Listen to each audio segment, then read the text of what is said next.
Stones in His Head is a project that began not just in the last year, but many years ago when I first met Thomas. But about the film. The film is a experimental documentary, which is how I work, and it's a film of reflection of Thomas Byrne and his spiritual and physical connection with the land. Thomas, to my mind, is a philosopher, an artist, a historian, and an ecologist. And you can see that in the massive collection he has amassed over the years, and continues to do so, and which he has installed around his house. And also the incredible walls he has built that transverse the land. And to my mind, it's his land art, and one of the biggest land art works in the country. And should be applauded for that, for keeping that active.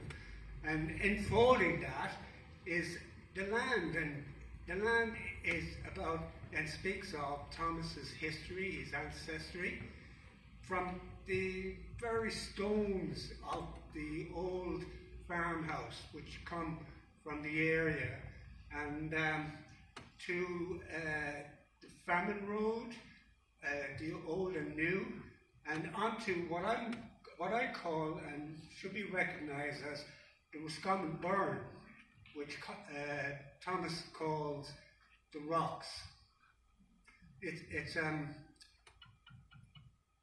was a joy to make, and I want to thank Thomas, Lorraine, and Saoirse for allowing me into their lives and their home, and for their generosity.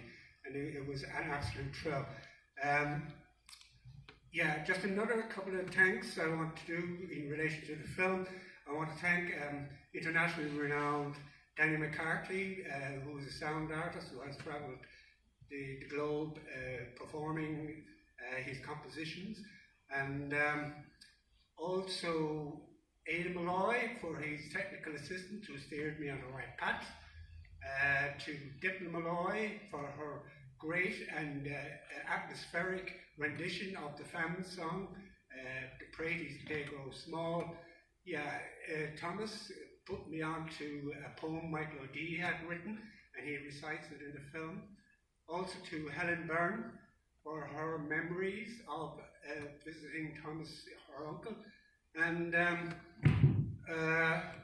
who else? I'm getting a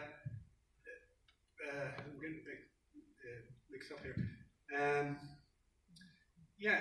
of course, to Anya and Roscommon Arts Office for the Slow Art Bursary, and especially Mary Smith and Roland Graf for seeing what it was about. And of course, Mary Smith has left us and is now working with Fingal Arts Council, and she's being missed.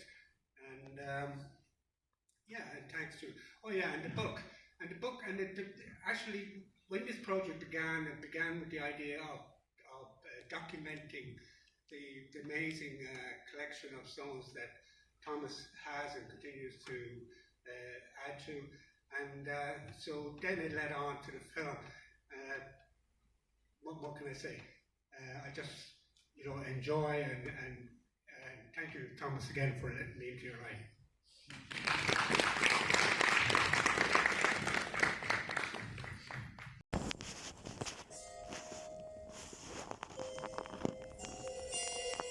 And that of your niece's stories of her summers well spent. But I also think as well what struck me about the stones was how they were like, when we all watched clouds when we were children, and we all kind of decided what shapes they were and what we could see within them, and certainly the stones had that same sort of magicness to them, that you could just see what you wanted to see in them. So congratulations, Noel, for kind of putting that all down in film and representing it so well. And I hope Thomas is happy with the final result as well. Thank you very much, Thomas, for being part of it. Congratulations. So Noel, unless you'd like to say a few more words, or if you want to take them out to the books. It went well in the end. If we could make our way to another. Perfect. Yeah, absolutely. So if you'd like to thanks everybody, thanks for the reaction to the film. As I said, I known Thomas since I first arrived there in '83. Shortly afterwards, we got to know each other through friends and whatever. And then Thomas told me about the collection of stones that he had. And I thought, wow, I was blown away with it.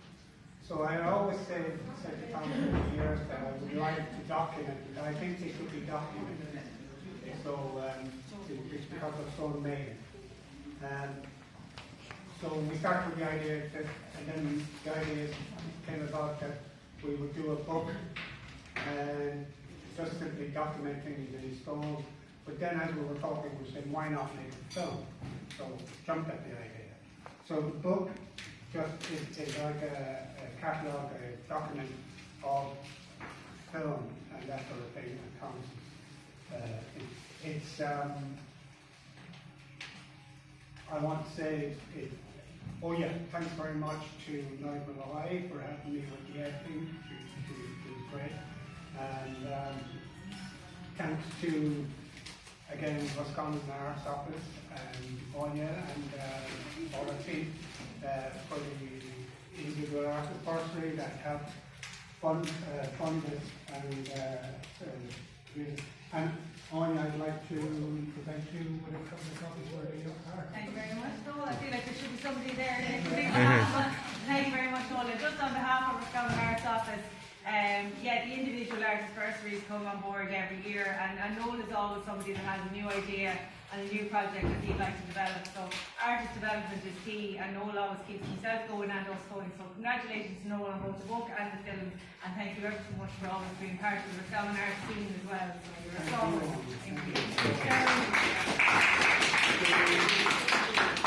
The book is for sale at €10 copy, and it's just to help defray the cost of using both the book and the film. I'm delighted to say that it's now part of the Nigel collection, the National Irish Visual Arts Library in NCAD in Dublin, and it will be there for future generations to look at and to enjoy and to research and whatever. So that's a big plus. Thank you. Thanks. Presentation, you know what? Thank you for